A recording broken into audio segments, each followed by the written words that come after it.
আসসালামু আলাইকুম। আনারের পরাগায়ন, যদি আপনার আনার গাছের যদি ফুল ফোটার পরে যদি সঠিকভাবে পরাগায়ন না হয়, তাহলে সেই ফুলটি ফলে পরিণত হবে না, এমনিতেই ঝরে যাবে।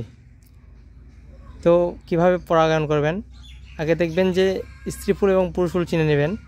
যে স্ত্রী ফুলের এমন একটা স্ট্রাকচার থাকবে এবং পুরুষ ফুলের স্ট্রাকচার থাকবে এরকম, অনেকটা মাইকের মতো দেখতে। তো কীভাবে পরাগায়ন করবেন?